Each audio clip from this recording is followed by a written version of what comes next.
Here with Laura and Jon of Cutek Deck Oil at the Deck Expo in Las Vegas. And they're going to talk to you about how this differs from other oils and why it's special. Well, first off, what we have here is an oil.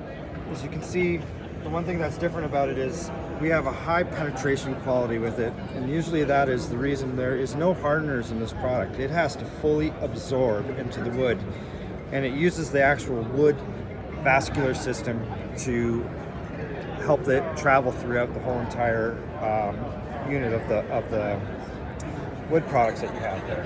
So this is a softwood piece of white pine. What they've done is they've put a Forstner hole in the top and applied about 3 milliliters, don't ask me what it is in American, into there, and that will just completely soak into the wood, leaving no film on the outside of the board. That's something that would normally peel and wear later on. This protects the wood from the inside out and acts as a moisture control for the intake of the wood, which prevents the swelling and the contraction of the actual wood cells with the wet and dry cycle. So if you can, this helps control that, and it keeps the actual member of the wood in a very stable format, allowing it to last in a long amount of time with far less degradation. You talk about how you had a dock could be cupped. Yeah. And you put this in and it absorbs 100% through, and then it actually just flattens down. Yeah, so when you see a lot of cupping in a dock or a deck scenario, it's generally the uneven removal of moisture through sunlight, wind, that one side is getting more exposure versus the bottom side that isn't getting. So bottom side has a lot more moisture in it, so it's expanded, but where the top has come, it's now staying it's contracting at a different rate than what the bottom is. So what happens is the surface area in the bottom forces the board to cup. But it also on the top will also absorb more water than it will. So this is going to keep going and moving, very slight little movements as it's going. So as you're doing that, that's where most of the cause of checking is happening in the boards. But when you apply the oil and you've integrated that into it, it'll actually want to help the board, not fix it entirely. I'm not saying it'll turn the hands of time backwards, but it will actually, I've seen it personally take cedar shake on wall applications where they've begun to curl. The oil has absorbed all the way into the shake, obviously because it's very thin, and has actually relaxed the board to go back into its more natural format. I've worked with some thermally modified decking products where I've actually put it down, had the customers come back later, says, I can't believe it, it's taken the cup out of the board. I thought we would have So is this the only oil that goes all the way through the board available? Right now, from what we've tested, yes. Everything else is like a semi-solid. To a point. It has, most of them will have a solvent or hardener in it that will allow, as it's going, just to help it get done quicker and expedite some processes in the curing. So is this almost rot proof then? In the wood, when the wood's in there, yes, it gives it the inability to absorb the water afterwards.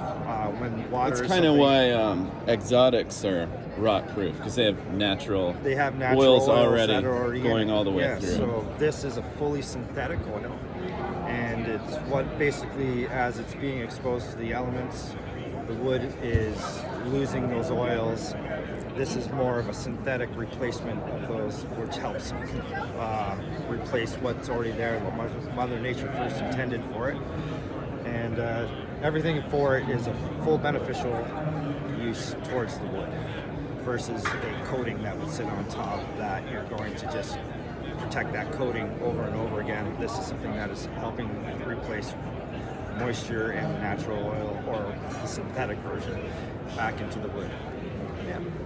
So 2 coats and then 1 coat maintenance schedule. Yeah, a wash, 1 coat maintenance schedule, let it wash it, let it dry, reapply. Yeah.